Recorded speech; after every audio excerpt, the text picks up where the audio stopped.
கர்த்தருடைய நாமத்திற்கு மகிமை உண்டாவதாக. நான் அந்த வசனத்தை மறுபடியும் வாசிக்கிறேன். எபிரேயர் 11ஆம் அதிகாரம் 20-21. விசுவாசத்தினாலே ஈசாக்கு வருங்காரியங்களை குறித்து யாக்கோபையும் ஏசாவையும் ஆசீர்வதித்தான்.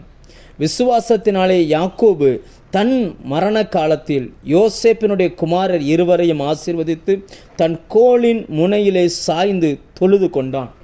விசுவாசத்தினாலே முதிர் வயதில் வாழ்ந்த நபர்கள் என்ன செய்தார்கள் என்பதை நான் வேதத்தில் வாசிக்கிறோம்.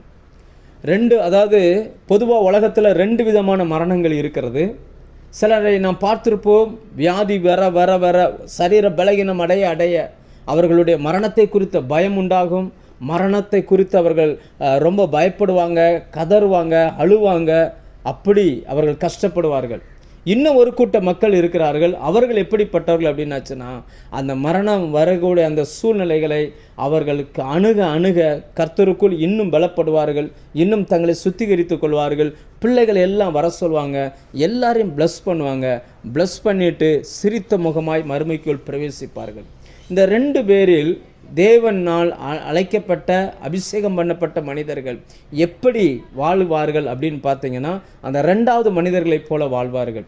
இந்த காலை வேளையில் நான் உங்களோடு கூட பேச விரும்புகிற சத்தியம் என்னவென்றால், நம்முடைய விசுவாசமானது நாம் வாழுகிற காலம் இப்போ ப்ரெசண்ட்டுக்கு மாத்திரமல்ல, நம்முடைய எதிர்காலத்திற்கும் பிரயோஜனப்படுகிறதா இருக்கிறது. அந்த ஈசாக்கு வரும் காரியங்களை குறித்து தன் 2 பிள்ளைகளையும் ப்ளஸ் பண்ணுகிறார்.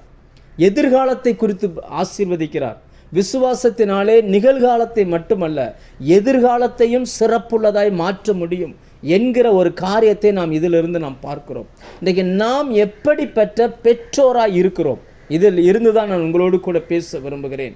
இந்த நாளிலே நிறைய நேரங்களில் நாம் நம்முடைய தேவைகளுக்காக நம்ம அதிகமாக ஜெபிக்கிறோம். இந்த அன்றாட லைஃப்பில் எப்படி இதை செட்டில் பண்ணுறது, எப்படி இந்த வாழ்கிறது, அதை குறித்து நாம் அதிகமாக நினைக்கிறோம். ஆனால் ஒன்றை நாம் மறந்து விடக்கூடாது. நம்மை அழைத்தவர் உண்மையுள்ளவர். தாயின் கருவில் உருவாகும் முன்னமே நம்மை அவர் கண்டிருக்கிறார். நாம் இந்த நாளின் தேவைக்காக ஜெபித்து கொண்டிருக்கிற இதே நேரத்தில் கர்த்தர் நம்முடைய இறுதி காலம் வரைக்கும் நமக்கு என்ன தேவையோ எல்லாவற்றையும் நமக்கு ஆயத்தம் பண்ணி வைத்திருக்கிறார் என்கிற அந்த விசுவாசத்தோடு கூட நாம் வாழ வேண்டும். விசுவாசம் தேவனுடைய வார்த்தையின் மூலம் நமக்கு வருகிறது. கர்த்தருடைய வார்த்தையை பெற்றுக்கொண்ட அந்த ஜனங்கள் அந்த வார்த்தையில் தேறி வளரும் பொழுது தன்னுடைய சந்ததியை அவர்கள் ஆசீர்வதித்து போகிறார்கள்.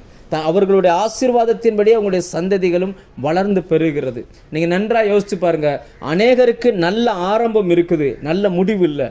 ஆனால் சில நபர்களுக்கு மட்டும்தான் நல்ல முடிவு இருக்கிறது.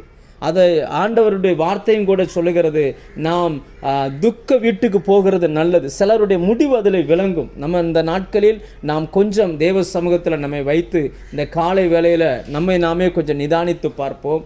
நமக்கு கர்த்தர் தந்திருக்கிற விசுவாசமானது நம்முடைய பிள்ளைகளின் எதிர்காலத்தை ஆசீர்வாதமாய் மாற்றுகிறது தானா?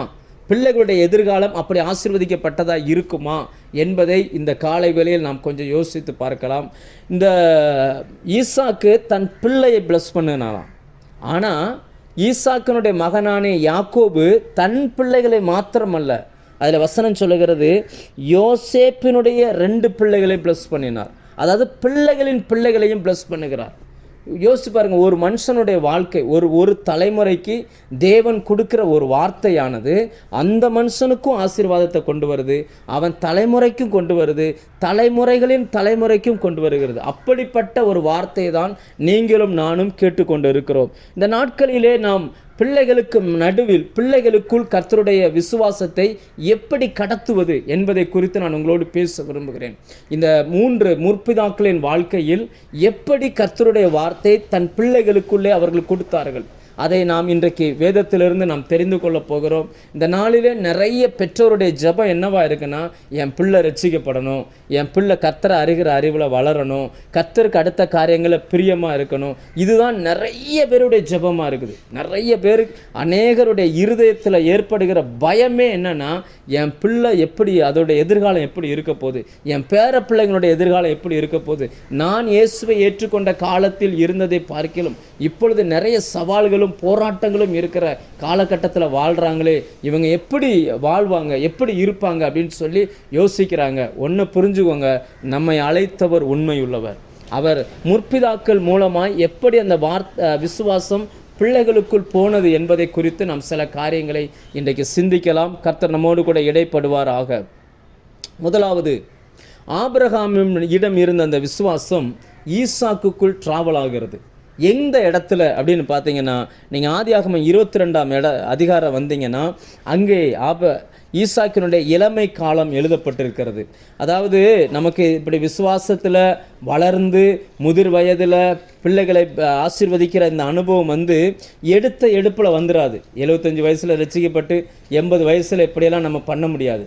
அது எங்கேருந்து வரணும்னா நம்முடைய இளமை காலத்திலேருந்து தொடங்கணும். இன்னும் சொல்கிறதா இருந்தால், எப்போ கர்த்தரை நாம் ஏற்றுக்கொள்கிறோமோ அப்போ இருந்து அந்த விசுவாசத்தில் நாம் வளர்ந்து வந்தால் மட்டும்தான் நம்முடைய முதிர் வயதிலையும் சிரித்த முகத்தோடு நம்முடைய பிள்ளைகளை நம்மால் ஆசீர்வதிக்க முடியும். சரி, ஈசாக்குக்குள்ள இந்த விசுவாசத்தை கர்த்தர் எங்கு வைக்கிறார், எங்கு துவங்குகிறது அப்படின்னு பார்த்தோம்னா, ஆதியாகமம் 22ஆம் அதிகாரம் நம்ம எல்லாருக்கும் தெரியும். அநேக முறை இந்த நீங்கள் படிச்சிருக்கலாம், நிறைய பிரசங்கம் கேட்டிருக்கலாம்.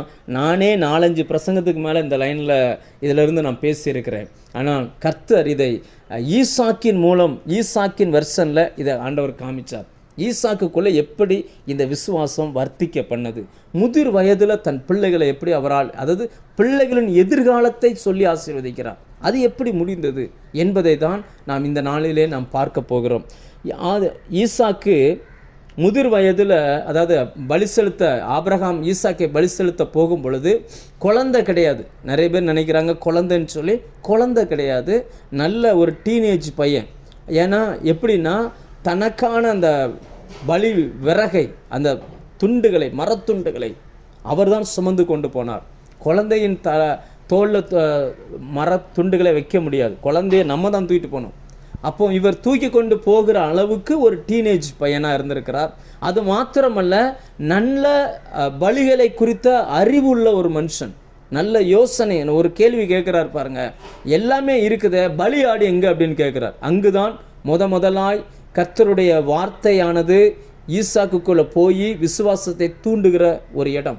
அந்த இடத்துல அவர் போய் கேட்கும் பொழுது, நான் அந்த வேத வசனத்தை வாசிக்கிறேன். ஆதியாகமம் 22, 11, 12 நான் மன்னிக்கவும் 7, 8 இந்த வசனத்தை நான் வாசிக்கிறேன். அப்பொழுது ஈசாக்கு தன் தகப்பனாகிய ஆபிரகாமை நோக்கி, என் தகப்பனே என்றான். அதற்கு அவன், என் மகனே, இதோ இருக்கிறேன் என்றான். அப்பொழுது அவன், இதோ நெருப்பும் கட்டையும் இருக்கிறது, தகன பலிக்கு ஆட்டுக்குட்டி எங்கே என்றான். அதற்கு ஆபிரகாம், என் மகனே, தேவன் தமக்கு தகன பலிக்கான ஆட்டுக்குட்டியை பார்த்து கொள்ளுவார் என்றான். அப்புறம் இருவரும் கூடி போய் அப்படின்னு இருக்குது. அப்படின்னா அர்த்தம் என்னன்னா, ஒரு இக்கட்டான சூழ்நிலையில் அந்த பெற்றோர் ஒரு இக்கட்டான சூழ்நிலையை அவங்க கடந்து போக வேண்டியதாக இருக்குது. அந்த சூழ்நிலையில் பையன் ஒரு கேள்வி கேட்குறார், இந்த பலிக்கான ஆட்டுக்குட்டி எங்கே அப்படின்னு கேட்கும் பொழுது ஆபிரகாம் சொல்லுகிற பதில் என்னன்னா, கர்த்தர் பார்த்து கொள்வார், எல்லாவற்றையும் கர்த்தர் பார்த்து கொள்வார். இந்த வார்த்தை அந்த மனுஷனுக்குள்ள ஆழமாய் பதிய ஆரம்பிச்சு. இப்போ அப்படியே நம்ம வாழ்க்கைக்கு வருவோம். எப்படிப்பட்ட நெருக்கடி நேரத்தில் அந்த பெற்றோர் இருந்தார் என்பது நமக்கு தெரியும். இதே மாதிரி சூழ்நிலைகளில் நாம் இருப்போம். நம்மிடத்தில் அடிக்கடி கேள்வி கேட்குற நம்முடைய பிள்ளைகளுக்கு நாம் எதை சொல்லி கொடுக்குறோம்? ஏன்னா பிள்ளைங்க ரொம்ப கேள்வி கேட்பாங்க. வளர தான் அந்த கேள்விக்கு பதில் சொல்கிறதுக்கு நமக்கு பொறுமை இல்லாமல் போயிடுது. குழந்தைகள் கற்றுக்கொள்ளும் திறன் உள்ளவர்கள், அவங்களுக்கு நம்ம கற்றுக் கொடுக்கணும். இன்றைக்கி நிறைய வளர்ந்த சூழ்நிலைகள், நிறைய வளர்ந்த நாடுகளில், வளர்ந்த குடும்பங்களிலாம் பார்த்திங்கன்னா, பெற்றோர் பிள்ளைகளோடு பேசுகிறதுக்கே டைம் இல்லை, அவங்களோட டைம் செலவு பண்ணவே மாட்டாங்க. அவங்களுடைய வளர்க்கக்கூடிய அந்த வேலைக்காரர்கள் அவங்க தான் பேசிக்கிட்டு இருப்பாங்க. ஆனால் இங்கே பார்த்திங்கன்னா, பெற்றோர், அவனுடைய பெற்று வளர்த்த ஆபிரகாம் ஈசாக்குக்கு ஒரு வார்த்தை சொல்கிறார், கர்த்தர் பார்த்து கொள்வார். அந்த சின்ன வயசில் அவருடைய ஆள் மனசில் அது ஆழமாய் பதிந்து போனது. சிறு பிள்ளைகளுக்கு நீங்கள் ஒரு காரியத்தை சொல்லி கொடுத்தீங்கன்னா அப்படியே ஏற்றுக்கொள்வாங்க. அவங்க வேற எதையுமே யோசிக்க மாட்டாங்க. அதனால தான் ஆண்டவராக இயேசு கிறிஸ்து சொன்னார், பரலோக ராஜ்யம் சிறு பிள்ளைகளைப் போல, சிறு பிள்ளையைப் போல பரலோக ராஜ்யத்தை ஏற்றுக்கொள்கிறவன் அதில் பிரவேசிப்பான் அப்படின்னார். அவங்க கேள்வி கேட்கவே மாட்டாங்க, அப்படி ஏற்றுக்கொள்வாங்க. அப்போ அது அவருக்குள்ள இருதயத்துக்குள்ள அப்படியே அந்த எண்ணமாக இருக்குது, கர்த்தர் பார்த்து கொள்வார், கர்த்தர் பார்த்து கொள்வார், கர்த்தர் பார்த்து கொள்வார். அந்த சொல்லிக்கிட்டே அவர் போய்கிட்டே இருக்கிறார். அவர் ஈசாக்குக்குள்ள அந்த ஒரு எண்ணம் தான் இருக்குது, கர்த்தர் பார்த்து கொள்வார், கர்த்தர் பார்த்து கொள்வார். இன்னைக்கு நாம் வளர்ந்திருக்கிறோம், ஆனால் விசுவாசத்தில் சிறு பிள்ளைகள், அதாவது தேவனுடைய ராஜ்யத்தில் சிறு பிள்ளைகளைப் போல மாறணும் அப்படின்னு எழுதியிருக்கிறது போல தகப்பனுடைய அந்த வார்த்தைகளை நம்ம ஆணித்தரமாக கேட்குறோமா? அன்றைக்கு ஈசாக்கினுடைய தகப்பனாகிய ஆபிரகாமின் வார்த்தையை ஈசாக்கு அப்படியே ஏற்றுக்கொண்டார். இன்னைக்கு நம்முடைய தகப்பனாகிய ஆண்டவராகிய இயேசு கிறிஸ்துவனுடைய வார்த்தைகளை நாம் எத்தனை தூரம் அப்படியே ஏற்றுக்கொள்கிறோம்? எழுத்தின்படி அப்படியே லிட்டரலாக கர்த்தர் சொன்னபடி நடக்கும் அப்படின்னு நம்மளால் ஏற்றுக்கொள்ள முடிகிறதா அப்படின்னு கேள்வி கேட்டால் சந்தேகம்தான். நம்ம ஜெபிப்போம், ஏற்றுக்கொள்வோம், அதை அறிக்கை பண்ணுவோம், ஆனால் ப்ராக்டிக்கல் லைஃப்பில் வராது. அப்படி வரணும். வந்தால் தான் முதிர் வயது வரைக்கும் அந்த விசுவாசம் பசுமையாக இருக்கும், ஃப்ரெஷ்ஷாக இருக்கும், தேவனுடைய அன்பு இருக்கும், ஃப்ரெஷ்ஷாக அப்படியே இருக்கும். விசுவாசமானது சிலருடைய வாழ்க்கையில் நாளுக்கு நாள் வளர்வதற்கு பதிலாக நாளுக்கு நாள் அப்படியே ஒரு மாதிரியாக ஒரு மந்த நிலைமைக்குள்ளே போய்கிட்டு இருக்குது. கர்த்தர் இந்த ஜெபத்துக்கு அப்புறம் அதை மாற்றுவாராக. இப்போ ஈசாக்குக்குள்ள அந்த விசுவாசம் வந்துருச்சு. கர்த்தர் பார்த்து கொள்வார். இன்னைக்கு உங்கள் வாழ்க்கையும் அதை தான் நான் சொல்கிறேன், கர்த்தர் பார்த்து கொள்வார். உங்களுக்கு தேவை என்ன? இப்போ ஈசாக்கை பொறுத்த வரைக்கும் பலி செலுத்துறதுக்கு ஆட்டுக்குட்டி வேணும். ஆட்டுக்குட்டி இருந்தால் தான் அந்த பலி நிறைவேறும். ஆனால் அந்த பலி செலுத்தக்கூடிய ஆட்டுக்குட்டி அவருடைய கண்ணுக்கு தெரியலை, அது இல்லை. ஆனாலும் ஒரு வார்த்தை சொல்லப்படுகிறது, கர்த்தர் பார்த்து கொள்வார். அப்போ ஈசாக்கை பொறுத்த வரைக்கும் கர்த்தர் பார்த்து கொள்வார், அது மட்டும்தான் மைண்டில் இருந்துச்சு. இன்றைக்கி நம்ம வாழ்க்கைக்கு நமக்கு ஒரு காரியம் முடிப்பதற்கு சில தேவைகள் இருக்குது. பிள்ளைகளுடைய வாழ்க்கையில் சில குறைவுகள் இருக்குது, எதிர்கால வாழ்க்கையில் சில குறைவுகள் இருக்குது, வியாபாரத்தில் சில குறைவுகள் இருக்குது. அது நம்ம கண் இன்னும் பார்க்கல. ஆனால் அதை எப்படி நம்ம விசுவாசத்தில் எப்படி பார்க்கணும் அப்படின்னா கர்த்தர் பார்த்து கொள்வார். சிலருடைய ஆட்டுக்குட்டிகள் இன்னும் நம்ம பார்க்கல. ஆனால் ஒன்று புரிஞ்சுக்கோங்க, கர்த்தர் பார்த்து கொள்வார். உங்கள் தேவைக்கு குறைவாக என்ன இருக்குது, உங்கள் வீட்டில் எந்த குறைவு இருக்குதோ அதை கர்த்தர் பார்த்து கொள்வார். உங்கள் பிள்ளைகளுடைய வாழ்க்கையில் என்ன குறைவு இருக்குதோ அதை கர்த்தர் பார்த்து கொள்வார். உங்கள் பொருளாதாரத்தில் என்ன குறைவு இருக்குதோ கர்த்தர் பார்த்து கொள்வார். உங்கள் ஊழியத்தில் என்ன குறைவு இருக்குது, எல்லாம் இருக்குது. இந்த ஒன்று மட்டும் இல்லை. பாருங்கள், அவர் கேட்குற கேள்வி என்னென்னா, எல்லாம் இருக்குது, ஆட்டுக்குட்டி மட்டும் இல்லை, எல்லாம் இருக்குது. இது மட்டும் இருந்துச்சுன்னா என் வாழ்க்கை ஒரு ஒரு வடிவத்துக்கு, ஒரு பூரணத்துக்கு வந்துடும். இது மட்டும் இருந்துச்சுன்னா என் வாழ்க்கை ஒரு செட்டிலுக்கு வந்துடும். இது மட்டும் இருந்துச்சுன்னா என் பிள்ளை வாழ்க்கை நல்லாயிரும். இது மட்டும், இந்த படிப்பு மட்டும் படிச்சிட்டானா என் பிள்ளையோட எதிர்காலம் நல்லாயிரும். இப்படியெல்லாம் நம்ம நினைக்கிறோம் இல்லையா? உங்களை பார்த்து தான் கர்த்தர் சொல்கிறார், கர்த்தர் பார்த்து கொள்வார். அவர் எல்லாம் பார்த்து கொள்வார். அவர்தான் அந்த மலைக்கு வர வைத்தார். அவர்தான் உங்களை விசுவாச வாழ்க்கைக்கு அழைத்திருக்கிறார். எப்படி ஈசாக்கையும் ஆபிரகாமையும் மலைக்கு அழைத்தவர் அவர் பார்த்து கொண்டாரோ, அதே போல் உங்கள் வாழ்க்கையில் உங்களை விசுவாசத்து வாழ்க்கைக்கு அழைத்தவர் அவர் பார்த்து கொள்வார். உங்கள் கண் பார்க்கலன்னா என்ன, உங்களுக்கானதை கர்த்தர் ஆயத்தம் பண்ணி வைத்திருக்கிறார். ஏற்ற வேலை வரும்பொழுது உங்கள் கண் அதை பார்க்கும். இப்போ அடுத்ததான் என்ன நடக்குன்னு பார்த்தீங்கன்னா, அப்படி போகிறாங்க, 2 பேரும் கூட சேர்ந்து போகிறாங்க. அப்படி 2 பேரும் அப்படியே ஆபிரகாம் ரொம்ப பிஸியாக அப்படியே கட்டையெல்லாம் தூக்குறாரு, கல்லெல்லாம் தூக்குறாரு, அப்படியே பலிபீடத்தை செய்கிறாரு. ஈசாக்கும் செய்கிறார். 2 பேருடைய இருதயத்தின் நினைவுகளும் வேறு வேறு. நான் இப்போ ஆபிரகாமை குறித்து பேசலை, ஈசாக்கை குறித்து பேசி கொண்டிருக்கிறேன். ஈசாக்கினுடைய இருதயம் அப்படியே உற்சாகம் அடைகிறது. ஏன்னா கர்த்தர் பார்த்து கொள்வார்னா எங்கிருந்து பார்த்து கொள்வார், எப்படி வரும், எங்கிருந்து அந்த ஆட்டுக்குட்டி வரும், இது மட்டும்தான் அவருடைய நினைவாக இருக்குது. அந்த நினைவோடு அந்த வேலை செஞ்சுக்கிட்டு இருக்கிறார். நிறைய பேர் அந்த நினைவுகளோடே நம்ம வாழ்ந்துக்கிட்டு இருக்கிறோம். கர்த்தர் சொன்ன அந்த வாக்கு தத்துவம் எப்போ நிறைவேறும், எப்படி நிறைவேறும், எந்த வழியில் நிறைவேறும், இந்த ஜெபத்தில் அது சரியாயிருமா, நாளைக்கு அது சரியாயிருமா, இன்னைக்கு சரியாயிருமா, இந்த உபவாச ஜெபத்தில் சரியாயிருமா, அப்படி நம்ம நிறைய எதிர்பார்ப்புகளோடு இருக்கிறது போல் அந்த ஈசாக்கும் அப்படி எதிர்பார்ப்புகளோடு இருக்கிறான். இப்போ எல்லாம் முடிஞ்ச உடனே இப்போ ஆபிரகாம் ஒரு வேலை செய்ய ஆரம்பிக்கிறார். டக்குன்னு ஒரு கயிறு எடுத்து அப்படியே ஈசாக்கை கெட்ட ஆரம்பித்தார். பாருங்க, கெட்ட ஆரம்பிக்கும் பொழுது அப்படியே ஈசாக்கினுடைய ஒட்டுமொத்த அந்த நம்பிக்கையும் இப்போ எதில் வந்து நிற்குதுன்னா, கர்த்தர் பார்த்து கொள்வார் அந்த இடத்துல வந்து நிற்குது. நீங்கள் நல்லா யோசிச்சு பாருங்கள். ஒரு தகப்பன் அதை கெட்டி தூக்கி, அந்த வசனம் அப்படியே சொல்லுகிறது, 10ஆம் வசனம், பின்பு ஆபிரகாம் தன் குமாரனை 9ஆம் வசனம், தேவன் அவனுக்கு சொல்லியிருந்த இடத்திற்கு வந்தார்கள். அங்கே ஆபிரகாம் ஒரு பலிபீடத்தை உண்டாக்கி கட்டைகளை அடுக்கி தன் குமாரனாகிய ஈசாக்கை கட்டி, அப்படின்னு ஒரு கமா போட்டிருக்கு பாருங்க, கட்டி அடுத்தது அந்த பலிபீடத்தில் அடுக்கின கட்டைகளின் மேல் அவனை கிடத்தினான். அப்போது ஆபிரகாமுடைய எண்ணத்தை விட்டுருங்க, ஈசாக்கினுடைய எண்ணம் என்னன்னா, கர்த்தர் பார்த்து கொள்வார், பலிக்கான ஆட்டுக்குட்டியை கர்த்தர் பார்த்து கொள்வார்னு அப்பா சொன்னாரே, அந்த ஆடு நான் தானா, நான் தான் கர்த்தருடைய ஆடா அப்படின்ற மாதிரி அவர் யோசிக்க ஆரம்பிக்கிறார். கிடத்தினான், கத்தியை எடுத்தான், வெட்டும்படி ஓங்கினான். அந்த நேரத்தில் ஒரு வார்த்தை வெளிப்பட்டது. அந்த வார்த்தையை 2 நபர்கள் கேட்கிறார்கள். ஒருவர் பலிபீடத்தில் கடத்தப்பட்ட ஈசாக்கு, ஒருவர் வெட்டும்படி கத்தியை ஓங்கின ஆபிரகாம். 2 பேர் கேட்குறாங்க. நீங்கள் நன்றாய் ஒரு காரியத்தை சிந்திக்கும்படி ஆவியானவர் உங்களை நினைப்பூட்டுகிறார். நீங்கள் யோசிச்சு பாருங்கள். கெட்டும் பொழுது எப்பேற்பட்ட பிள்ளை அப்பாவை தட்டிட்டு ஓடலை, எதுவுமே செய்யலை. இன்றைக்கெல்லாம் எந்த பையனும் இந்த அளவுக்கு தகப்பனுக்கு கீழ்ப்படிய மாட்டாங்க. ஏன் அப்படின்னாச்சா, நான் ஒரு முறை ஒரு கிராமத்துக்கு போயிருக்கும்போது ஒரு கிராம ஊழியம் செய்யக்கூடியவங்க ஒரு சின்ன ட்ராமா மாதிரி போட்டாங்க ஒரு சபையில் வச்சு. என்னென்னா நவீன ஈசாக்கு அப்படின்ற மாதிரி. என்னென்னா இதே மாதிரி தான் அப்பா கிட்ட ஆபிரகாம்கிட்ட ஈசாக்கை கேட்குறாரு. இப்போ கேட்டால் என்ன நடந்திருக்கும் அப்படின்னு சொல்லி. அப்போ கடைசியில் அங்கே ஆபிரகாம் கட்டினது போல் இங்கே அந்த ஈசாக்காய் நடித்தவரை ஆபிரகாமாக நடித்தவர் கட்டும் பொழுது அந்த ஈசாக்கு என்ன பண்ணார் தெரியுமா? அப்பாவை தூக்கி அப்படியே பலிபீடத்தின் மேலே வச்சுட்டு, உனக்கு வயசாயிருச்சு, நீ போய் சேர வேண்டியதான், என்னைய வாழ விடுன்ட்டு ஓடுற மாதிரி அதை முடிச்சிருந்தாங்க. அப்போ அதுக்கு நிறைய காரணம் இருக்குது. இப்போ என்ன ஆச்சு அப்படின்னாச்சுன்னா, சத்தம் கேட்கப்படுகிறது. அங்கிருந்து வானத்திலிருந்து ஒரு சத்தம் வருகிறது. இந்த பிள்ளையாண்டான் மேல் உன் கையை போடாதே அப்படின்ற அந்த சத்தத்தை கேட்ட உடனே அந்த சத்தமானது ஆபிரகாமுக்குள் ஒரு விதமான மாற்றத்தை உண்டு பண்ணுகிறது, ஈசாக்குக்குள் வேறொரு மாற்றத்தை உண்டு பண்ணுகிறது. ஈசாக்கினுடைய இருதயத்துக்குள்ள என்னன்னா, கர்த்தர் பார்த்து கொள்வார் நான் கடைசி வரைக்கும் நான் நம்பியிருந்தேன். என்னுடைய மரண நேரத்தில் கர்த்தருடைய அந்த சத்தம் என்னை காப்பாற்றி விட்டது.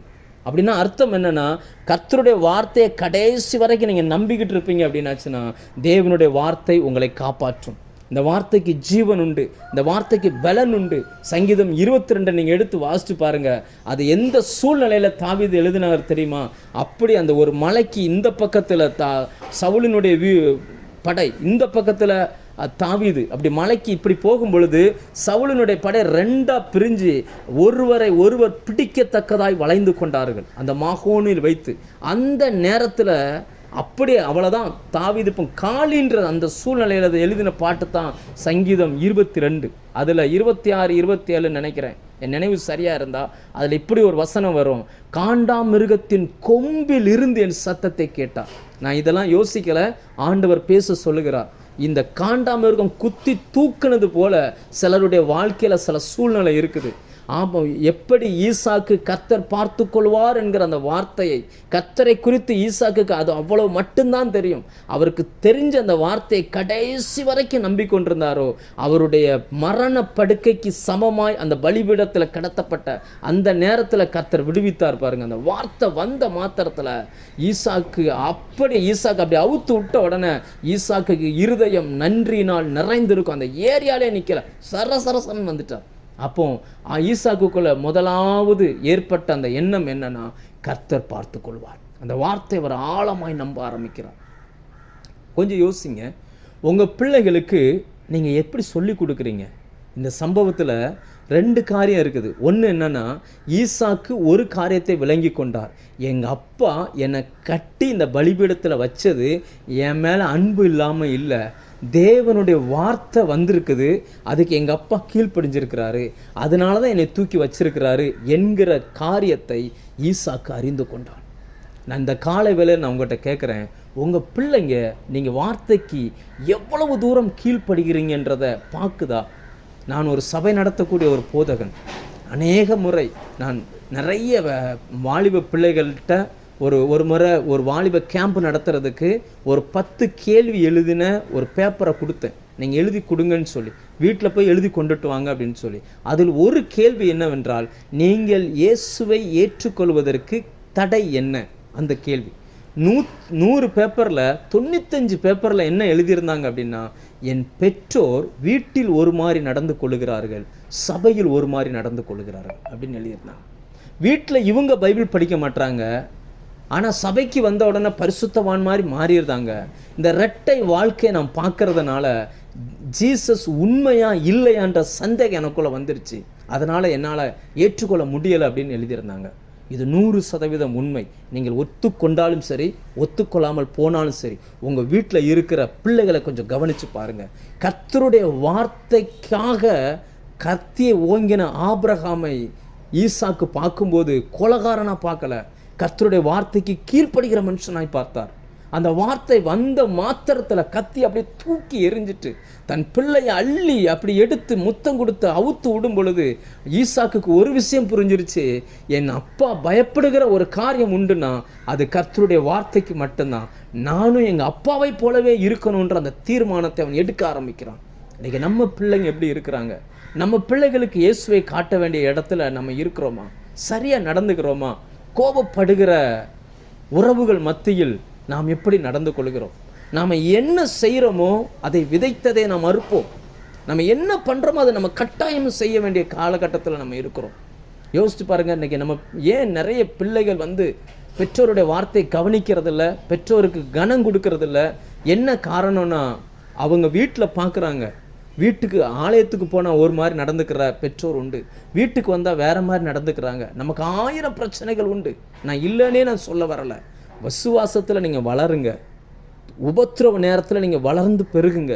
நீங்கள் வளர வளர உங்கள் விசுவாசம் வளரணும். கர்த்தர் பிள்ளைகளுக்குள்ளே விசுவாசத்தை ஊட்டுகிற ஒரு பொறுப்பை நம் கையில் கர்த்தர் கொடுத்துருக்கிறார். உங்கள் பிள்ளைங்க இப்படியெல்லாம் பண்ணால் அவனுக்கு வலிச்சிருமே, கஷ்டப்பட்டுருமே அப்படிலாம் நினைக்காதீங்க. நீங்கள் யோசிச்சு பாருங்கள், ஆபிரகாமுக்கு பிள்ளையை திருப்திப்படுத்துவதற்கு தெரிஞ்சிருக்காதா? அதெல்லாம் முடியாது ஆண்டவரே, முடியாதுன்னு சொல்லியிருந்தால் என்ன நடந்திருக்கும்? என் தகப்பன் கர்த்தருடைய வார்த்தைக்கு கீழ்ப்படுகிறவன் என்கிற அந்த சத்தியம் பையனுக்கு தெரியாமலே போயிருக்கும். ஏன்னா கர்த்தர் அந்த வார்த்தையை அப்படியே உச்சரிக்கிறார் பாருங்க. 12ஆம் வசனத்தின் பின்பகுதியில், நீ தேவனுக்கு பயப்படுகிறன் என்று இப்பொழுது அறிந்திருக்கிறேன். இந்த வார்த்தையை சொல்ல வேண்டிய அவசியமே இல்லை. இந்த வார்த்தை வந்தது ஆபிரகாமுக்காக அல்ல, ஈசாக்குக்காக வருகிறது. இன்னைக்கு உங்கள் பிள்ளை சொல்லணும், எங்கள் அப்பா கர்த்தருக்கு பயப்படுகிறவன், எங்கள் அம்மா கர்த்தருக்கு பயப்படுறவங்க, எங்கள் அம்மா கர்த்தருக்கு கீழ்ப்படுகிறது போல எங்கள் அப்பாவுக்கும் கீழ்ப்படிவாங்க, எங்கள் அம்மா கர்த்தருக்கு பயந்து கோபப்பட வேண்டிய சூழ்நிலையிலையும் கோபப்படாமல் நடந்துக்கிடுவாங்க, எந்த சூழ்நிலையிலையும் வசனத்தின்படி வாழ்வாங்க அப்படின்னு சொல்லி நம்ம பிள்ளைகள் நம்மளை குறித்து சாட்சி கொடுக்கணும். அப்படி நம்மளுடைய பிள்ளைகளுக்குள்ள விசுவாசத்தை கடத்துகிற இடத்துல நீங்கள் இருப்பீங்கன்னா முதிர் வயதிலையும் உங்கள் பிள்ளைகளுடைய எதிர்காலத்தை சொல்லி உங்களால் ப்ளஸ் பண்ண முடியும். அப்படிப்பட்ட விசுவாசத்தை கர்த்தர் உங்களுக்கு தந்தருள்வார். இது முதல் பகுதி. ரெண்டாவது, இந்த ஈசாக்குக்குள்ள அந்த விசுவாசம் வளர்ந்த இன்னொரு இடம் எது அப்படின்னு பார்த்தீங்கன்னா, ஏன்னா இப்போ அப்படியே அவர் வளர ஆரம்பிச்சிட்டார். அப்படியே தியானம் பண்ண சிறு வயதிலேயே ஆபிரகாம் கற்றுக் கொடுக்குறார். அடுத்து நீங்கள் 24ஆம் அதிகாரம் வந்தீங்கன்னா ஈசாக்கினுடைய இன்னொரு பகுதி அங்கே இருக்குது. அதாவது திருமணத்துக்கு பார்க்க போயிருக்கிறாங்க. பொதுவாக இன்னைக்கு யோசிச்சு பாருங்கள், திருமணத்துக்கு பொண்ணு பார்க்க போனால் அந்த மாப்பிள்ளையோடைய செயல்பாடு எப்படி இருக்கும் அப்படின்னு யோசிச்சு பாருங்கள். ஆனால் ஈசாக்கு அப்படிப்பட்டவர் அல்ல. நான் ஒரு வசனத்தை வாசிக்கிறேன். ஆதியாகமம் 24ஆம் அதிகாரம் அதனுடைய 62, 63 வாசிக்கிறேன். ஈசாக்கு தென் தேசத்தில் குடியிருந்தான். அப்பொழுது அவன் லகாயிரோயி எனப்பட்ட துறவின் வழியாய் புறப்பட்டு வந்தான். ஈசாக்கு சாயங்கால வேளையிலே தியானம் பண்ண வெளியிலே போயிருந்து தன் கண்களை ஏறெடுத்து பார்த்து அப்படின்னு இருக்குது. அப்படின்னா என்னன்னா, அங்கே அந்த சிறு வயதில் ஆரம்பித்த அந்த பழக்கம் ஈசாக்குக்குள்ள கர்த்தரை தியானம் பண்ணணும், அந்த வசனத்தை திரும்ப திரும்ப திரும்ப பேசி அதனுடைய ஆழங்களில் அந்த வார்த்தையை ப்ராக்டிக்கலாக பார்க்கணுன்ற அந்த எண்ணத்துக்குள்ளே ஈசாக்கு வர ஆரம்பிக்கிறார். அவர் எதை பார்த்தாலும், அதாவது என்னென்னா, நீதிமொழிகள் சொல்லுகிறது, பிள்ளையாண்டனை நடத்த வேண்டிய வழியில் நடத்து, முதிர் வயதிலும் அதை விடாது இருப்பான். நீங்கள் கரெக்டாக வசனத்தை மட்டும் சொல்லி கொடுத்துருங்க, அந்த பிள்ளைங்க கரெக்டாக அதில் ஃபாலோ பண்ணுவாங்க. அப்படியே ஃபாலோ. உங்கள் வீடுகளில் சின்ன பிள்ளைங்க இருப்பாங்கன்னா, 1 வயசு 2 வயசு 1.5 வயசு 3 வயசு இந்த பிள்ளைகளை கொஞ்சம் கவனித்து பாருங்கள். அந்த பிள்ளை முன்னாடி அவங்க அம்மாவோ அப்பாவோ ஃபோன் எடுத்துகிட்டு அப்படியே பேசிக்கிட்டே நடந்தாங்கன்னா அந்த பிள்ளையும் அதே மாதிரி செய்யும். ஏன்னா அது அப்படி சிறு வயதிலிருந்தே வளர்கிறது. இப்போ பார்த்தீங்கன்னா அவர் தியானம் பண்ண பழகி கொண்டார். பொண்ணு பார்க்குறதுக்கு ஆட்கள் போயிருக்கிறாங்க. நல்லா புரிஞ்சுக்கோங்க. இதில் ஒரு காரியத்தை நான் சொல்கிறேன். நீங்கள் கர்த்தருடைய வார்த்தையை நேசித்து வார்த்தையை கனப்படுத்துகிறவர்களாக இருப்பீங்கன்னா உங்கள் வாழ்க்கைக்காக, உங்கள் எதிர்காலத்துக்காக தேவன் தூதனை அனுப்புவார். எனக்கு தெரிஞ்சு வேதத்தில் பழைய ஏற்பாட்டில் தேவதூதன் இறங்கி பொண்ணு பார்க்குறதுக்கு கூட போனது ஈசாக்குக்கு மட்டும்தான். நீங்கள் 24ஆம் அதிகாரத்தில் அந்த வேலைக்காரன்ட்ட ஆபிரகாம் சொல்வார்ல, அந்த பகுதியை நீங்கள் வாசித்து பார்க்கும் பொழுது 5ஆம் வசனம் நான் வாசிக்கிறேன். அதற்கு அந்த ஊழியக்காரன், அவ்விடத்து பெண் என் பின்னே இந்த தேசத்துக்கு வர மனதில்லாதிருந்தால் நீர் விட்டு வந்த தேசத்தில் தானே உம்முடைய குமாரனை மறுபடியும் அழைத்து கொண்டு போக வேண்டுமோ என்று கேட்டான். அதற்கு ஆபிரகாம், நீ என் குமாரனை மறுபடியும் அங்கு அழைத்து கொண்டு போகாதபடிக்கு எச்சரிக்கையாயிரு. என்னை என் தகப்பனுடைய வீட்டிலும் என் இனத்தார் இருக்கிற தேசத்திலும் இருந்து அழைத்து வந்தவரும் உன் சந்ததிக்கு இந்த தேசத்தை தருவேன் என்று எனக்கு சொல்லி ஆணையிட்டவருமாகிய வானத்துக்கு தேவனாகிய கர்த்தர், நீ அங்கே இருந்து என் குமாரனுக்கு ஒரு பெண்ணை கொண்டு வரும்படிக்கு தம்முடைய தூதனை உனக்கு முன்பாக அனுப்புவார். இன்னைக்கு எத்தனை பேருடைய திருமணத்தில் தேவ தூதர்கள் இறங்கி இந்த காரியத்தை செய்கிறாங்க அப்படின்னு பார்த்தா இல்லை. தேவ தூதர்கள் இறங்கி இந்த காரியத்தை செஞ்சிருந்தா அந்த குடும்பம் முதிர் வயது வரைக்கும் பிரியாமல் வாழ்ந்திருப்பார்கள். இன்னைக்கு நிறைய குடும்பங்கள் பிரிந்து போனதுக்கு காரணம் என்ன தெரியுமா? அந்த தியானம் பண்ணுகிற அந்த அனுபவம் பிள்ளைகளுக்குள்ள இல்லை. அதை காட்டி கொடுக்க வேண்டிய பெற்றோர்கள் காட்டி கொடுக்கலை. அதனுடைய விளைவு என்ன அப்படின்னாச்சுன்னா, இன்னைக்கு பரலோகம் செய்ய வேண்டிய வேலையை மனிதன் செய்ய ஆரம்பித்தான். அவங்க பாருங்கள், அந்த ஈசாக்குக்குள்ள அந்த சுபாவம் எவ்வளவு தூரம் வந்திருக்கு. அவர் கரெக்டாக அப்படி வாசிச்சுட்டே வரும்பொழுது 62ஆம் வசனம் வந்த உடனே அங்கே ஒரு துறவை காண்கிறார். அந்த துறவுக்கு பேர் என்னவா? லகாயிரோயி அப்படின்ற அந்த பேர் வச்சிருக்கு. இது எங்கேயாவது பைபிளில் படித்த மாதிரி இருக்குதா? கரெக்டு. எங்கே அப்படின்னாச்சுன்னா, ஆகார் அழுது கொண்டு போகும் பொழுது கர்த்தர் ஆகாரை சந்தித்த இடம். அந்த பெண் தான் அதுக்கு பேர் வைக்கிறாங்க. என்னை காண்கிறவரை நானும் கண்டேன் அல்லவா அப்படின்னு சொல்லி ஆதியாகமம் 16, 13, 14 16ஆம் அதிகாரம் 13, 14 வசனங்களில் வாசிங்கன்னா அந்த துறவுக்கு லகாயிரோயி அப்படின்ற பேர் வைக்கிறார். கரெக்டாக இதை பார்க்குறார் பாருங்க. இப்போ இந்த சம்பவம் நடக்கும் பொழுது தாய் இல்லை, தாய் இறந்து போயிட்டாங்க. தகப்பன் வேற ஒரு இடத்துல இருந்து தனக்கு பெண் பார்க்க ஆட்களை அனுப்பியிருக்கிறார். ஆனால் அவர் அப்படியே வர்ற வழியில் அப்படியே அந்த துறவை பார்க்குறார். அந்த லகாயிரோயி துறவை பார்த்த உடனே இவருக்கு ஒரு காரியம் நினைவுக்கு வருது, என்னை காண்கிற தெய்வமே அப்படின்ற அதை நினச்சி அப்படியே அவர் தியானம் பண்ண ஆரம்பிக்கிறார். எங்கே அவர் கண்டார்? எங்கே தேவனை குறித்து அந்த அறிவு வந்துச்சுன்னா, பலிபீடத்தின் மேல் கடத்தப்பட்டிருக்கும் பொழுது கர்த்தர் பார்த்து கொள்வார் என்று இவர் சொன்ன அந்த வார்த்தையை கர்த்தர் கேட்டு அவர் மேலே ஒரு செகண்ட் லேட்டாக இருந்துச்சுன்னா அன்னைக்கு ஈசாக்கு இல்லை. அப்படிப்பட்ட சூழ்நிலையில், எப்பேற்பட்ட சூழ்நிலையிலேருந்து என்னை கர்த்தர் காப்பாற்றினாரேன்னு சொல்லி அவர் அப்படியே தியானம் பண்ண ஆரம்பித்தார். அதனுடைய விளைவு தான் கர்த்தர் அவருக்கு ஒரு நல்ல மனைவியை கொடுத்தார். இன்றைக்கி நிறைய பேர் பார்த்தீங்கன்னா தியானம் பண்ண வேண்டிய நேரத்தில் தியானம் பண்ணாமல் வேறு சில காரியங்களை செய்கிறாங்க. அது அவர் பிள்ளைகளுக்கு மட்டுமல்ல, நமக்கும் பொருந்தும். செய்ய வேண்டியதை செய்ய வேண்டிய நேரத்தில் செய்யலைன்னா செய்ய வேண்டாததை நாம் செய்து கொண்டிருப்போம். ஜெபிக்க வேண்டிய நேரத்தில் ஜெபம் பண்ணலைன்னா, செல்ஃபோன் நோண்ட வேண்டிய நேரத்தில் நம்ம அதை என்ன ஜெபிக்காமல் செல்ஃபோன் நோண்டிக்கிட்டு இருந்தாங்கன்னா பின்னாடி பிரச்சனையில் வந்து மாட்டோம். நிறைய நபர்கள் இதில் மாட்டியிருக்கிறாங்க. சரி, அப்போ தியானம் பண்ணுகிற வாழ்க்கையை அவன் வளர்த்து கொண்டான். இதற்கு காரணம் என்னன்னா, பெற்றோரிடமிருந்து அந்த விசுவாசம். இப்படிப்பட்ட விசுவாசம் ஈசாக்குக்குள்ளே வந்ததுனால தான் முதிர் வயதில் தன் பிள்ளையை பிளஸ் பண்ணினான். அவருக்கு அந்த பொறுப்பு இருந்துச்சு. எங்கள் அப்பா கிட்டேருந்து இந்த விசுவாசம் எனக்கு வந்திருக்குது, இப்போ எனக்குலேருந்து என் பிள்ளைக்கு போகணும் அப்படின்னு சொல்லி முதிர் வயதில் அந்த பிள்ளையை பிளஸ் பண்ண ஆரம்பித்தான். அந்த விசுவாசம் வளருது பாருங்கள். சின்னதில் ஒரு மாதிரி, வாலிப வயசில் ஒரு மாதிரி, இன்னும் குழந்தை பிறந்து திருமணம் முடிஞ்சு குழந்தை பிறந்த பிறகு அது எப்படி வேலை செய்யுது. 26ஆம் அதிகாரம் எடுத்திங்கன்னா, ஆதியாகமம் 26 எடுத்திங்கன்னா, இப்போ குடும்ப வாழ்க்கைக்குள்ளே வந்துட்டார். முதல்ல குழந்தையாக இருந்தார், அப்போ வாலிப வயசில் இருந்தார். அடுத்து இப்போ குடும்பமாகி குழந்தை பிள்ளை எல்லாமே வந்துட்டாங்க. இப்பவும் கர்த்தருடைய வார்த்தையை இவர் எப்படி கனப்படுத்துகிறார் பாருங்கள். 26ஆம் அதிகாரம் 1ஆம் வசனம், ஆபிரகாமின் நாட்களில் உண்டான பஞ்சத்தை அல்லாமல் பின்னும் ஒரு பஞ்சம் தேசத்தில் உண்டாயிற்று. அப்பொழுது ஈசாக்கு பெலிஸ்தருக்கு ராஜாவாகிய அபிமெலேக்குக்கு இடத்தில் கேராருக்கு போனான். கர்த்தர் அவனுக்கு தரிசனமாகி, நீ எகிப்துக்கு போகாமல் நான் உனக்கு சொல்லும் தேசத்தில் குடியிரு, இந்த தேசத்திலே வாசம் பண்ணு, நான் உன்னோடு கூட இருந்து உன்னை ஆசீர்வதிப்பேன், நான் உனக்கும் உன் சந்ததிக்கும் இந்த தேசங்கள் யாவையும் தந்து உன் தகப்பனாகிய ஆபிரகாமுக்கு நான் இட்ட ஆணையை நிறைவேற்றுவேன் அப்படின்றார். அப்படின்னா என்னன்னா, இப்போ மனைவி இருக்கிறாங்க, பிள்ளைங்க இருக்கிறாங்க, ஆடு மாடு இருக்குது, எல்லாமே இருக்குது. இப்போ இருக்கிற இடத்துல பஞ்சம் வந்துருச்சு, தேசமே போகுது. சுற்றி இருக்கிற எல்லாரும் அந்த பஞ்சத்துக்கு பயந்து வேறொரு இடத்துக்கு போகிறாங்க. ஆனால் தேவனுடைய வார்த்தை வந்த உடனே இவர் போகலை, அப்படியே நிற்கிறார்.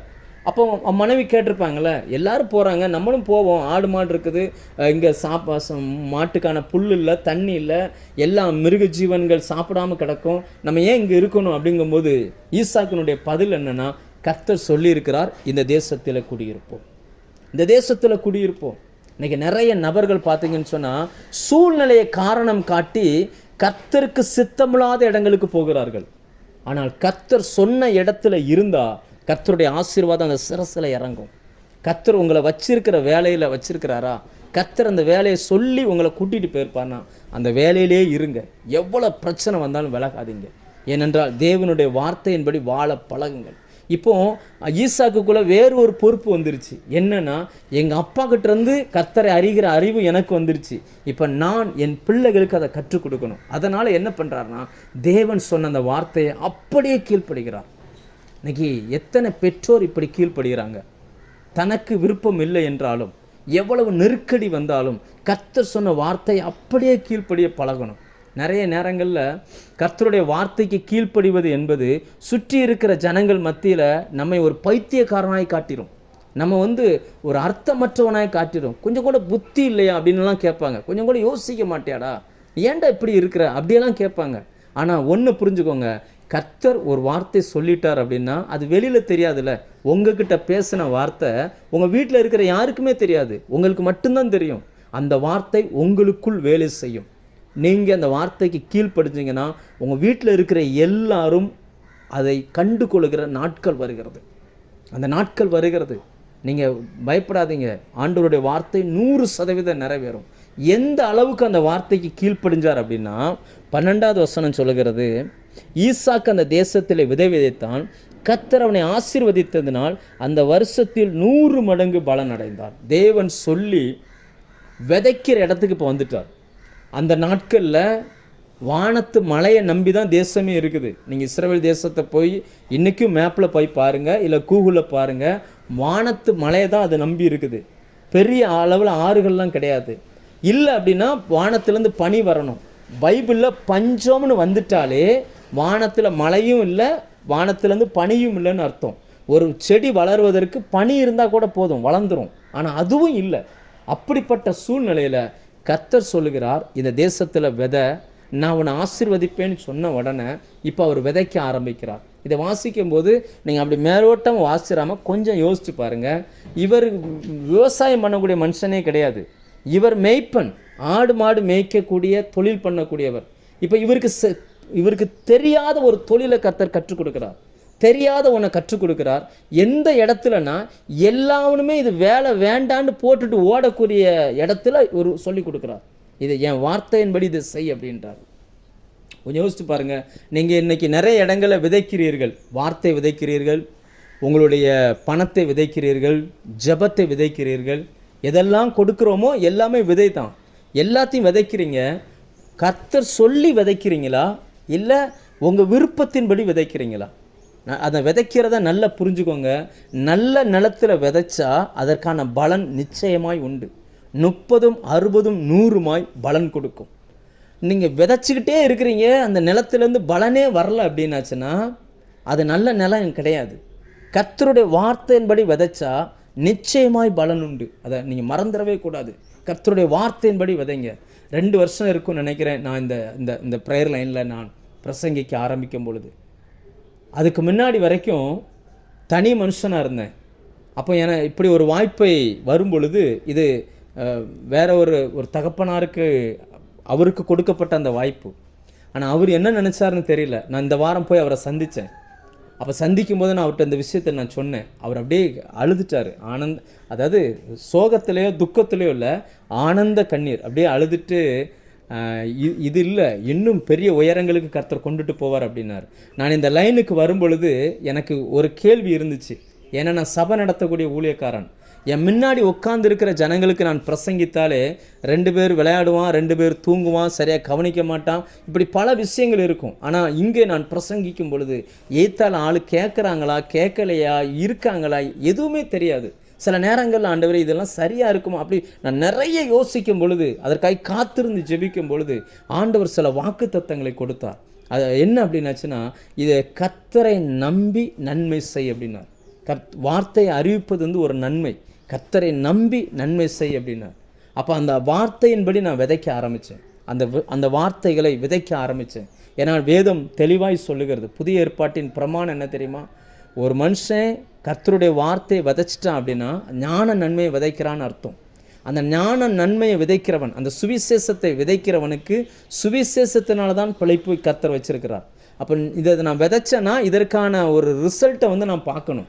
அந்த ரிசல்ட்டை இங்கே ஒருத்தருடைய முகம் என் கண்ணுக்கு தெரியலை, நான் எப்படி பார்ப்பது அப்படின்னு பார்க்கும் பொழுது தேவன் சொன்னார், அது நீ விதை, அதற்கான ரிசல்ட்டை நான் உனக்கு தருவேன் அப்படின்னு சொன்னார். எந்த அளவுக்கு தந்தார் தெரியுமா? போன வாரம் சனிக்கிழமை தான் எங்கள் சபையிலிருந்து 20வது ஊழியக்காரரை ஒரிசாவுக்கு நாங்கள் அனுப்பியிருக்கிறோம். அதுக்கு முன்னாடி வரைக்கும் நான் தனி மனுஷன். என்னுடைய அன்றாட தேவைக்கு தேவன் சந்திப்பார். ஆனால் இப்போ 20 குடும்பங்களை நடத்தணும். 20 குடும்பங்கள், 20 கிராமங்கள், சுற்றி இருக்கிற ஏராளமான இவர்களுக்கெல்லாம் எங்கிருந்து சப்போர்ட் கொடுக்கறது அப்படின்னாச்சுன்னா, ஆண்டவர் சொன்ன எதையும் எதிர்பார்க்காத, வார்த்தையை விதைச்சிக்கிட்டே இரு, அதற்கான பலனை நான் தருவேன் அப்படின்னு. அப்போது கண்ணுக்கு தெரியலை எங்கிருந்து வரும், எப்படி வரும், யார் உதவி செய்கிறா, எதுவும் தெரியலை. ஆனால் ஒன்றை புரிஞ்சுக்கோங்க, நம்ம விதைக்காமல் அறுக்க முடியாது. சோம்பேறியாக இருந்துக்கிட்டு கர்த்தர்கிட்ட எதுவுமே வாங்க முடியாது. வேதம் சொல்லுகிறது, சோம்பேறி குளிருகிறது என்று உழவுக்கு போக மாட்டான். அதாவது சூழ்நிலையை பார்த்தா ஊழியம் வளராது. அதை நல்லா புரிஞ்சுக்கோங்க. சூழ்நிலையை பார்த்தீங்கன்னா ஒன்றுமே நடக்காது. அப்புறம் அறுப்பு காலத்தில் பிச்சை கேட்டாலும் கிடைக்காதுன்னு கர்த்தர் சொல்லுகிறார். இப்போ அதாவது சபிக்கப்பட்ட பூமி ஒன்று நல்லா புரிஞ்சுக்கோங்க. ஆண்டவர் சொல்லும் பொழுது இந்த பூமியை சபித்தார். இந்த பூமி உனக்கு முள்ளும் குறுக்கும் முளைக்கும் அப்படின்னு சொன்னார். இந்த பூமியிலிருந்து விளைகிற ஆகாரத்தினால் மனுஷனுக்கு வியாதி வருகிறது. ஆனால் அப்படிப்பட்ட அந்த பூமி தேவனுடைய வார்த்தையின்படி நம்பி விதைக்கப்பட்ட உடனே 100 மடங்கு பலனை கொடுத்துருச்சான். 100 மடங்கு. நான் சொல்கிறேன், கர்த்தருடைய வார்த்தையை நம்பி நீங்கள் விதைங்க. உங்கள் பிள்ளைகள் மத்தியில் கர்த்தருடைய வார்த்தையை விதைங்க. உங்களுக்கு எவ்வளோ முடியுமோ உங்கள் திராணிக்கு தக்கதாய் நீங்கள் பிள்ளைகள் மத்தியில் வசனத்தை சொல்லுங்கள், அல்லது ஊழியத்துக்கான சப்போர்ட் பண்ணுங்கள், ஜெபம் பண்ணுங்கள். இன்னொரு விஷயத்தையும் சொல்லியிருந்தேன், நீங்கள் வேறு விதமாய் சிந்திக்க மாட்டீர்கள் என்று எண்ணி இந்த வார்த்தையை நான் சொல்லுகிறேன். வேதம் அப்போஸ்தலனாகிய பவுல் சொல்லுகிறார், நான் உங்களுக்கு ஞான நன்மைகளை விதைத்திருக்க சரீர நன்மைகளை அறுப்பது அற்ப காரியமா அப்படின்றார். அப்படின்னா அர்த்தம் என்ன சொல்லுகிறார் அப்படின்னு பார்த்தீங்கன்னா, வசனத்தை ஒரு மனுஷன் கேட்டானா அந்த வசனத்தை பிரசங்கிக்கிற மனுஷனுக்காக அவன் எதையாகிலும் ஒன்றை செய்யணும். நான் உங்கள் யாருக்கிட்டையுமே பணம் எதிர்பார்க்கலை. தயவுசெய்து உங்களுடைய பணம் வேண்டாம். ஆனால் உங்கள் ஜெபத்தில் என்னை நீங்கள் நினைத்து கொள்ளுங்கள். அநேகருடைய ஸ்தோத்திரத்தினால் கிருபை பெருகும். உங்கள் தூங்க போகும்பொழுது உங்கள் வீட்டு பிள்ளைக்காக நீங்கள் எப்படி ஜெபிப்பீங்களோ அதே போல் ஒரு நிமிஷம் இந்த ஊழியத்திற்காக எனக்காக ஜெபம் பண்ணுங்கள். கண்டிப்பாக தேவன் தேவைகளை சந்திப்பார். இப்போ ஈசாக்கு வார்த்தையின்படி விதைக்க ஆரம்பித்தான். அந்த வார்த்தையை கேட்ட உடனே அடுத்த எல்லைக்குள்ளே கர்த்தர் கொண்டு போகிறார். பாருங்க, நல்லா யோசிச்சு பாருங்கள். ஒரு தியானம் பண்ணுகிற அந்த அனுபவத்துக்குள்ளே கொண்டுட்டு போகிறாரு. அடுத்ததாக பொருட்களை பார்த்து அந்த பொருட்களில் தேவன் எப்படி வெளிப்படுகிறார் என்பதை பார்த்து தியானம் பண்ணுகிற அனுபவத்துக்கு போகிறாரு. அடுத்து பஞ்ச காலத்தில் எப்படி பிழைக்கிறதுன்ற அந்த அனுபவத்துக்குள்ளே போகிறாரு. அடுத்து பார்த்தீங்கன்னு சொன்னால் வார்த்தையின்படி விதைக்க ஆரம்பிக்கிறார். அப்படி விதைக்க விதைக்க விதைக்க அந்த தேசத்தில் யாருக்கும் விளையாத விளைச்சலை கர்த்தர் ஈசாக்குக்கு விளைய வச்சார். கர்த்தருடைய வார்த்தையின்படி ஊழியம் செய்யுங்க, யாருக்கும் வராத ஆத்மா உங்களுக்கு வரும். கர்த்தருடைய வார்த்தையின்படி பிரசங்கம் பண்ண பழகுங்க, யாருக்கும் வராத வெளிப்பாடுகளை கர்த்தர் உங்களுக்கு தருவார். கர்த்தருடைய வார்த்தையின்படி நீங்கள் வாழ்வதற்கு பழகி கொள்ளுங்க. உங்களால் எவ்வளோ முடியும் தேவ சமூகத்தில் உங்களுடைய கண்ணீரை சிந்துங்க. யாருக்குமே கிடைக்காத தேவ சமாதானத்தை கர்த்தர் உங்களுக்கு தருவார். அந்த வசனம் சொல்லுகிறது, இந்த தேசத்திலே விதைத்தான், கர்த்தர் அவனை ஆசீர்வதித்ததினால் அந்த வருஷத்தில் 100 மடங்கு பலன் அனுபவித்தான். அவன் ஐஸ்வர்யவானாகி வர வர விருத்தி அடைந்து மகா பெரியவனானான். இது போலவும் எப்படி வந்துச்சுன்னா அந்த விசுவாசத்தில் தான் தன் பிள்ளையை பிளஸ் பண்ணுகிறான். அந்த பிள்ளைகளுக்கு அதை கற்றுக் கொடுக்குறான். நான் இளைஞனாக இருந்தேன், தாவீது சொல்கிறார்ல, நான் இளைஞனாக இருந்தேன், முதிர் வயது வரைக்கும் வந்துட்டேன். அப்போ கர்த்தர் நீதிமான கைவிடப்பட்டதை பார்க்கல, அவனுடைய சந்ததி அப்பத்துக்கு கையேந்தி நின்னதை நான் பார்க்கலன்னு சொல்கிறார்ல. அதே போல் இவர் தன் பிள்ளைகளுக்கு தன் வாழ்க்கையிலிருந்து காட்ட ஆரம்பிக்கிறார். இப்போ இவருடைய பிள்ளையின் காலம் வருகிறது. இப்போ யாக்கோபு, அந்த ஒன்றை மட்டும் யாக்கோபையும் பார்த்துட்டு நம்ம முடிச்சிடலாம். இப்போ யாக்கோபினுடைய காலம் வருகிறது. நன்றாய் புரிந்து கொள்ளுங்கள். ஒரு விசுவாசம் உள்ள ஜெபிக்கிற தகப்பன் தாய் உங்களுக்கு இருப்பாங்கன்னா நீங்கள் கொடுத்து வச்சவங்க. ஏன்னா அவங்களுக்குள்ளே இருக்கிற அந்த விசுவாசம் உங்களுக்குள்ளே வருகிறது. ஒருவேளை இந்த ப்ரேயர் லைனில் இருக்கிற நிறைய பேர் முதல் தலைமுறை, அதாவது இயேசுவை இப்போ தான் நீங்கள் அறிஞ்சிருக்கிறீங்க, நீங்கள் தான் உங்கள் குடும்பத்தில் அறிஞ்சிருக்கிறீங்க. எங்களுக்கு இந்த இந்த ப்ரேயர் லைன் தான் சபை, இதை தவிர எங்களுக்கு எங்கேயுமே போக வாய்ப்பு இல்லை அப்படின்னாச்சுன்னா ஒன்றும் மறந்துடாதீங்க. நீங்கள் பேசுகிற வசனம் உங்கள் பிள்ளையினுடைய வாழ்க்கையில் அவன் காதுக்குள்ளே விழட்டும். அந்த வசனத்துக்கு உயிர் இருக்குது, ஜீவன் இருக்குது. உங்கள் கண் பார்க்க, உங்களை பார்க்கிலும் மேலான ஒரு ஸ்தானத்துக்கு உங்கள் பிள்ளையை கர்த்தர் கொண்டு வந்துடுவார். அதனால் வசனத்தை பேசுகிறதுக்கு வெட்கப்படாதீங்க. நீங்கள் ரோமர், அப்போஸ்தலர் இதெல்லாம் சொல்ல வேண்டாம். அந்த வார்த்தையை மட்டும் உங்கள் பிள்ளைகள் காது கேட்க சொல்லிக்கிட்டே இருங்க. மற்ற வாயிலிருந்து புறப்படுகிற மற்ற வார்த்தைக்கும் இந்த வசனத்துக்கும் ஒரு நிறைய வித்தியாசம் இருக்குது. அந்த வசனம் உள்ளுக்குள்ளே போய் அந்த மனுஷனை வேறு ஒரு தளத்துக்கு அவனை கொண்டு வந்துடும். இப்போ அப்பா இப்படி பண்ணுறத அந்த பிள்ளைங்க பார்த்தாங்கல்ல, பஞ்ச காலத்துலேயும் எப்படி அப்பா வார்த்தைக்கு வாழ்கிறாரு, வார்த்தை எப்படி நம்புகிறாரு, இதெல்லாம் பார்த்தார்ல. பிள்ளை அனுப்பும்போது கூட இதை சொல்லி தான் அனுப்புவார். நீங்கள் ஆதியாகமம் 28ஆம் அதிகாரத்துக்கு வந்தீங்கன்னா அங்கே யாக்கோபை அனுப்பும்போது கூட என்ன வார்த்தை சொல்கிறார் பாருங்கள்.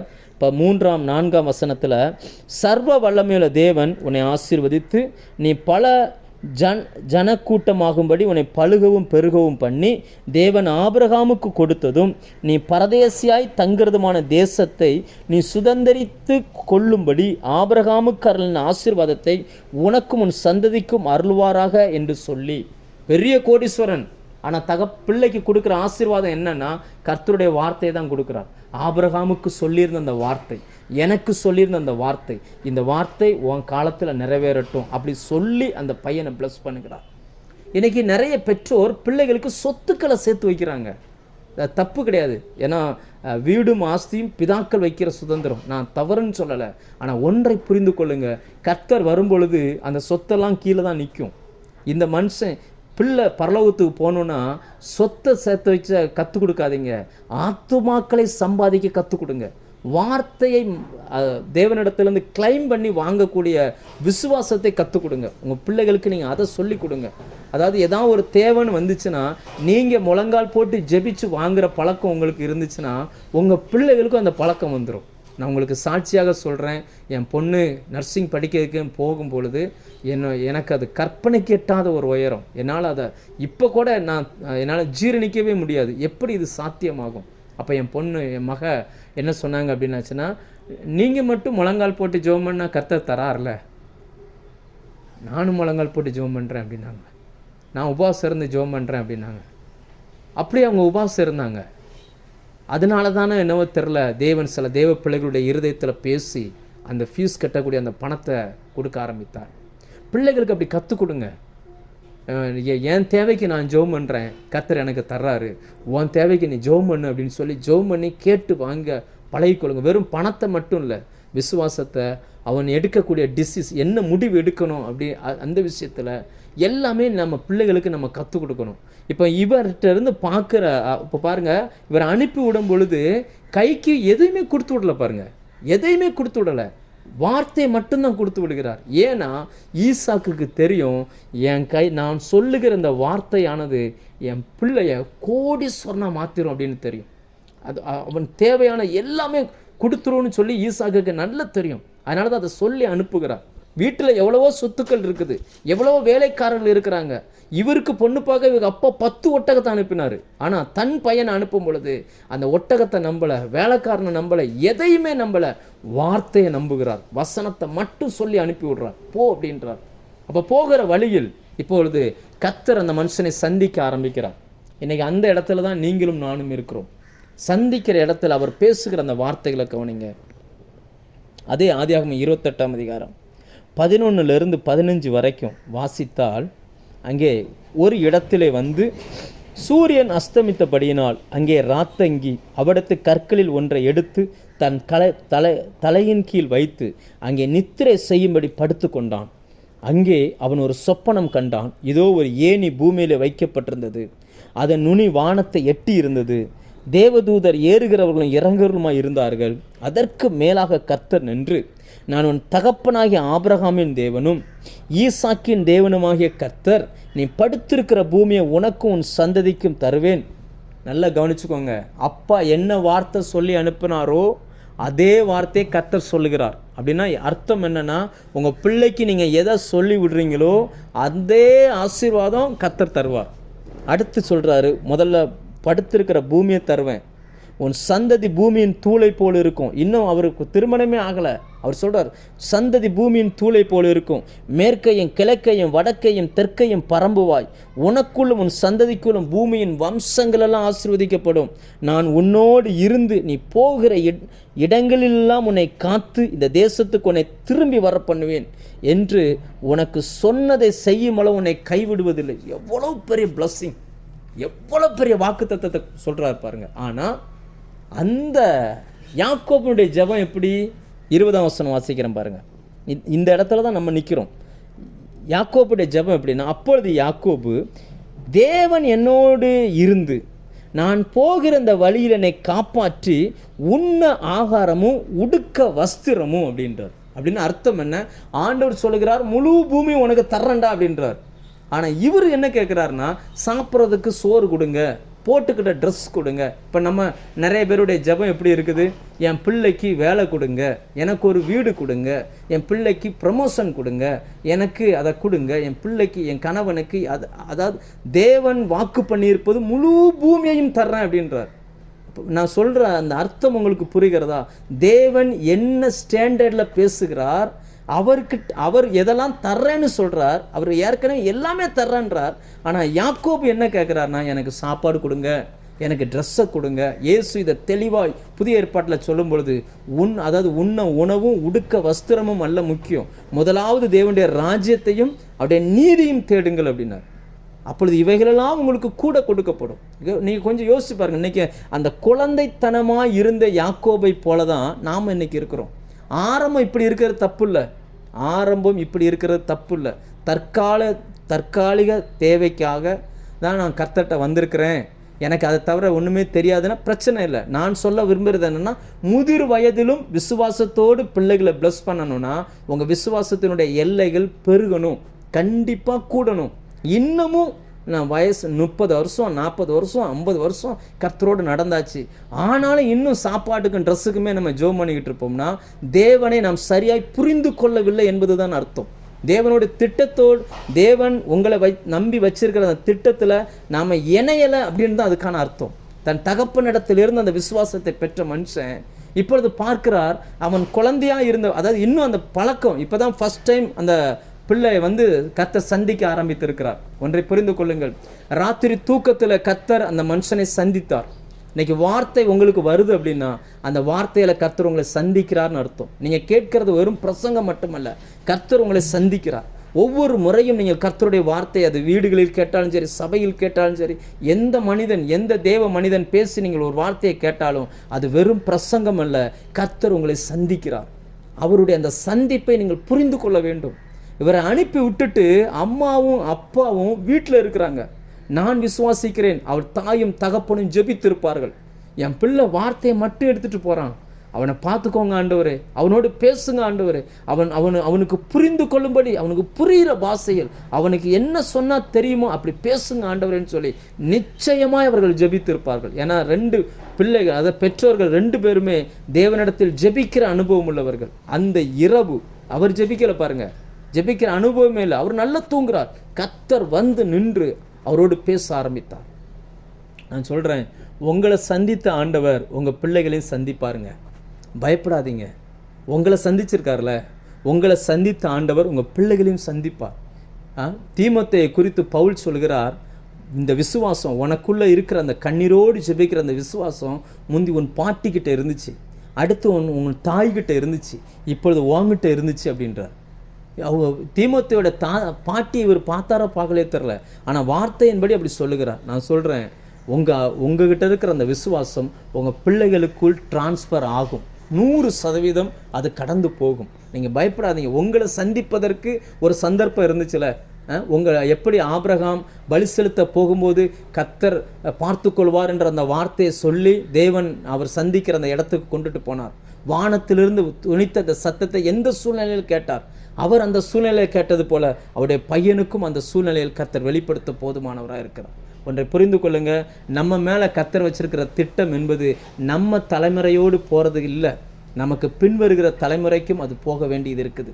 உங்கள் பிள்ளைகளுக்கும் கர்த்தர் அதை கொண்டுட்டு போவார். இந்த யாக்கோபை போல நம்ம சில நேரங்களில் தடுமாறுகிறோம். தேவன் வைத்திருக்கிறது எப்படிப்பட்ட காரியங்களை வச்சிருக்கிறார். அதுவும் இப்போ நம்ம அனுபவிக்கிற இந்த காலங்கள் இருக்குது பார்த்தீங்களா, ஆதி காலங்களுக்கும் தலைமுறைகளுக்கும் மறைக்கப்பட்டதும் இப்பொழுது அவருடைய பரிசுத்தவான்களுக்கு வெளிப்படுத்தப்பட்டதுமா இருக்கிற ரகசியமாக தேவ வசனம் வெளிப்படுகிற காலகட்டம் இது. தேவன் எழுதி வைத்திருக்கிற எல்லா ரகசியங்களும் வெளிப்படுகிற காலகட்டம் இது. கர்த்தர் இவைகளையெல்லாம் சொல்லதுக்கு ஆயத்தமாக இருக்கும் பொழுது நம்ம அவர்கிட்ட போய், இவர் பாருங்க, அவர் உலகத்தை தருவேன்றாரு, மேற்கும் கிழக்கும் வடக்கும் தெற்கும் பரம்புவாயின்றாரு, பூமியின் தூளை போல அவன் சந்ததி இருக்குன்றாரு. இவர் போய் எனக்கு சோறு கொடுங்க ஆண்டவரே, எனக்கு ட்ரெஸ்ஸு கொடுங்க ஆண்டவரே அப்படின்னா இது கேட்குறதுக்கு எப்படி இருக்குது? நீங்கள் கொஞ்சம் யோசிப்பார், கேட்குறதுக்கு இது எப்படி இருக்குது? ஆனால் இங்கிருந்து துவங்கினது தான் யாக்கோபினுடைய வாழ்க்கை. எப்படி போச்சு அப்படின்னாச்சுன்னா, வெறும் கோலை மட்டும்தான் எடுத்துகிட்டு போகிறார். இவருடைய அடுத்த ஸ்டேட்மெண்ட்டை நீங்கள் எங்கே படிக்கலாம் அப்படின்னா, ஆதியாகமம் 32 எடுத்தீங்கன்னா அதில் அவர் சொல்லுகிறார். அதில் அந்த வசனத்தை வாசிச்சுட்டு நம்ம ஜெபம் பண்ணி முடிக்கலாம். 9:10 பின்பு யாக்கோபு என் தகப்பனாகிய ஆபிரகாமின் தேவனும் என் தகப்பனாகிய ஈசாக்கின் தேவனுமாய் இருக்கிறவரே. இதெல்லாம் யார் சொன்னது?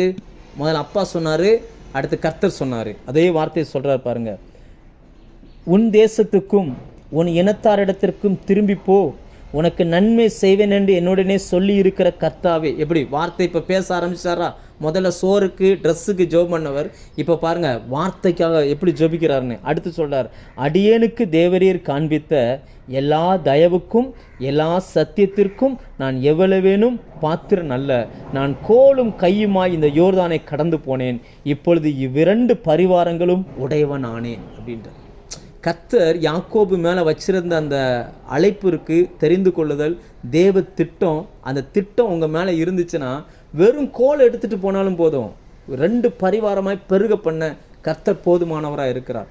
இப்போ உங்கள் கரத்தில் இருக்கிறது என்ன? யாக்கோபின் கரத்தில் இருந்த அந்த கோலை போல இது ஒன்று தான் என் கையில் இருக்குது அப்படின்ற சூழ்நிலை நீங்கள் இருந்தால் கூட நீங்கள் இன்றைக்கே தேவனுடைய திட்டத்தோடு இணைந்து கொள்ளுங்கள். கர்த்தர் உங்களை என்ன நோக்கத்துக்கு அழைச்சாரோ, என்ன நோக்கத்துக்கு தெரிந்து கொண்டாரோ அந்த நோக்கத்தோடு இணைஞ்சுக்கிடுவீங்க அப்படின்னாச்சுன்னா கண்டிப்பாக கர்த்தர் உங்களை பழுகவும் பெருகவும் செய்வார்.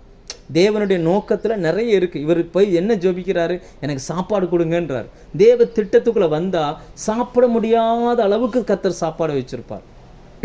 இவர் ட்ரெஸ்ஸை கேட்குறார். தேவனுடைய திட்டத்துக்குள்ளே வந்தால் ட்ரெஸ்ஸு போட்டு முடியாத அளவுக்கு ட்ரெஸ்ஸுகளை கர்த்தர் கொடுப்பார். வானத்தை திறந்து இடங்கொள்ளாமல் போகு மட்டும் நிரப்புகிற ஒரு பெரிய தேவனுடைய கரத்தில் நம்ம இருக்கிறோம். இந்த காலகட்டத்தை கொஞ்சம் யோசிச்சு பாருங்கள். நம்முடைய பிள்ளைகளுக்கு நாம் சத்தியத்தை சொல்ல வேண்டும்.